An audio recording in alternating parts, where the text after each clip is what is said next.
আসসালামু আলাইকুম। তো গত ভিডিওটাতে হচ্ছে আপনার এসইও সম্পর্কে একদম পুরো ক্লিয়ার হয়ে যাওয়ার কথা। তো এবার হচ্ছে আসেন অন পেজ নিয়ে একটু কথা বলি। অন পেজ এসইওটা মূলত কী? দেখেন, আপনার ওয়েবসাইটে যখন আপনার যে একটা কনটেন্ট থাকে, সাপোজ লেটস সে হচ্ছে আ আমার হচ্ছে রিয়েল এস্টেট না, কি বলবো? আমার হচ্ছে সাপোজ সিয়াম ডট সরি সিয়াম ডট resource.com। আচ্ছা, এটা বড় হাতের হয়ে গেছে, সমস্যা নেই। ওকে, সাপোজ লেটসে হচ্ছে এটা আমার একটা ওয়েবসাইট। এই ওয়েবসাইটের মধ্যে কিন্তু কন্টেন্ট আছে, ঠিক আছে? এই যে কন্টেন্টগুলা, এই কন্টেন্টগুলা যেইটা আমি আমি আমি আমি লেটসে হচ্ছে এসইও সার্ভিস দিয়ে থাকি, বা এসইও সার্চ ইঞ্জিন অপটিমাইজেশনের যে সলিউশনটা, ওই সলিউশনটা দিয়ে থাকি। তো নর্মালি আমার এই ওয়েবসাইটের মধ্যে যদি কেউ আসে বা হচ্ছে আমার এই দোকানের মধ্যে ঢুকে, তাহলে সে কী বুঝবে? সে বুঝবে যে আমার এখানে অন পেজ এসিও করতে পারবে। সে মূলত হচ্ছে আমার এখান থেকে একটা এসইও সার্ভিস পাবে, লোকাল এসইও করতে পারবে, ই কমার্স এসইওর একটা সার্ভিস পাবে।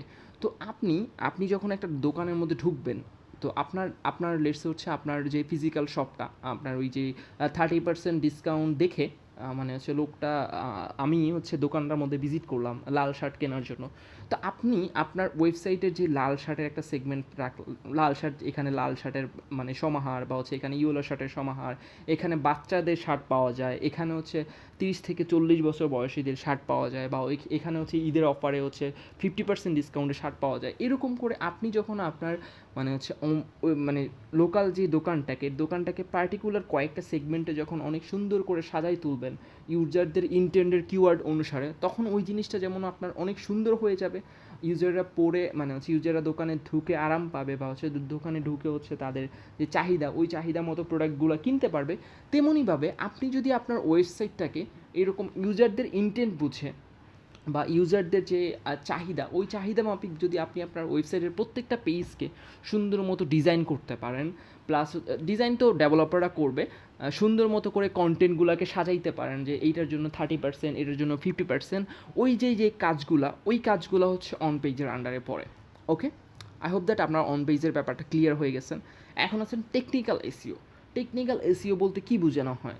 সাপোজ লেটসে আপনার একজন হচ্ছে ইউজার শার্ট হচ্ছে কিনলো, বাট হচ্ছে আপনার শার্টটা কেনার পরে যে ক্যাশ কাউন্টারে গিয়ে যে হচ্ছে সে টেকনিক্যালি একটা মেমো নিবে, বা হচ্ছে আদান প্রদান করবে, বা হচ্ছে আপনার যে ইন্টেরিয়র ডিজাইনের যেই মনে করেন যে হচ্ছে আপনার বিদ্যুৎ সংযোগ, বা হচ্ছে দোকানটাকে লাইটিং অনুসারে ফুটায় তোলা, এই জিনিসগুলা, বা হচ্ছে আপনার দোকানটাকে মার্কেটে যার কাছে এই মার্কেটটা তার কাছ থেকে একটা দোকান ভাড়া নেওয়া, তার কাছ থেকে দোকানটাকে ওই জায়গায় দোকানটা প্রতিষ্ঠিত করা, এই জিনিসগুলা যেই কাজগুলা টেকনিক্যালি যেই কাজগুলা আপনি ইন্টেরিয়র ডিজাইন করার আগে হচ্ছে আপনি এখানে হচ্ছে আগে একজন যারা ইন্টেরিয়র ডিজাইন করে তাদের সাথে যোগাযোগ করে লাইটিং করানো, বিদ্যুৎ সংযোগ দেওয়া, ওই যে টেকনিক্যাল যেই কাজগুলা করলেন না, এই কাজগুলোকে বলা হয় মূলত টেকনিক্যাল কাজ অবশ্যই।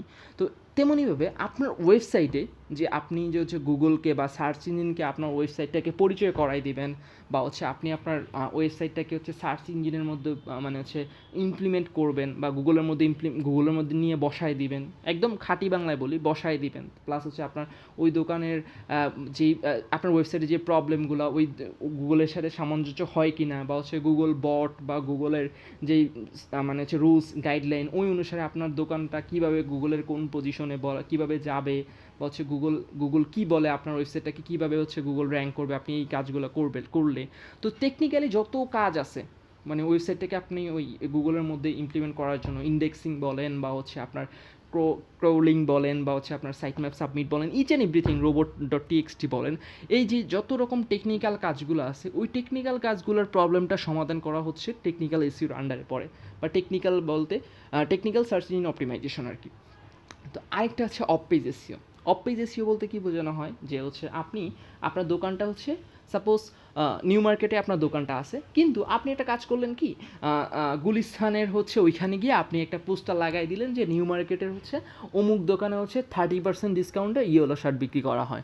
তো ওই একজন ক্রেতা মানে হচ্ছে অনেকগুলো শার্ট কিনতে আসলো বঙ্গবাজার থেকে, কিন্তু সে দেখলো যে এই দোকানে 30% ডিসকাউন্ট, নিউ মার্কেট তো সামনেই, তো আমি যে ওই দোকান থেকে কিনে নিয়ে আসি। তা আপনি যে একটা পোস্টার বা হচ্ছে একটা ওই যে বঙ্গবাজারের ওইখানে গিয়ে লাগাই দিয়ে আসলেন, ওইটাকে বলা অফ পেজ এসইও। তেমনইভাবে আপনার একটা ওয়েবসাইট আছে, আপনি কি করলেন, আপনার ওয়েবসাইটের মানে হচ্ছে যে লিঙ্কটা, এই লিঙ্কটা অন্য একটা ওয়েবসাইটের মধ্যে গিয়ে দিয়ে আসলেন যে আমার ওয়েবসাইটে হচ্ছে 30% ডিসকাউন্টে একটা শার্ট পাওয়া যায়, আপনি এই লিঙ্কটি ক্লিক করলেন সরাসরি আমার ওয়েবসাইটে চলে আসবেন। তো এইরকম যেই কাজগুলো করা হয় এটাকে মূলত বলা হয় অফ পেজ এসইও। তো আই হোপ দ্যাট আপনারা একদম সিকুয়েন্সিয়ালি বুঝে গেছেন যে হচ্ছে কোনটা অন পেজ, কোনটা টেকনিক্যাল, আর হচ্ছে কোনটা অফ পেজ এসইও। তো এখন আমরা যেই জিনিসটা করতেছি সেটা হচ্ছে ইউজারদের ইন্টেন্ট বোঝার চেষ্টা করতেছি, এই জন্য হচ্ছে কিওয়ার্ড রিসার্চ করতেছি। সো আমরা হচ্ছে নেক্সট থেকে আবার আরও 4-5টা ওয়েবসাইটের কিওয়ার্ড রিসার্চ করা বুঝবো। আই হোপ দ্যাট এবার আপনাদের কিওয়ার্ড রিসার্চ করাটা একদম পানির মতো সহজ হয়ে যাবে ইনশাআল্লাহ। আল্লাহ হাফেজ।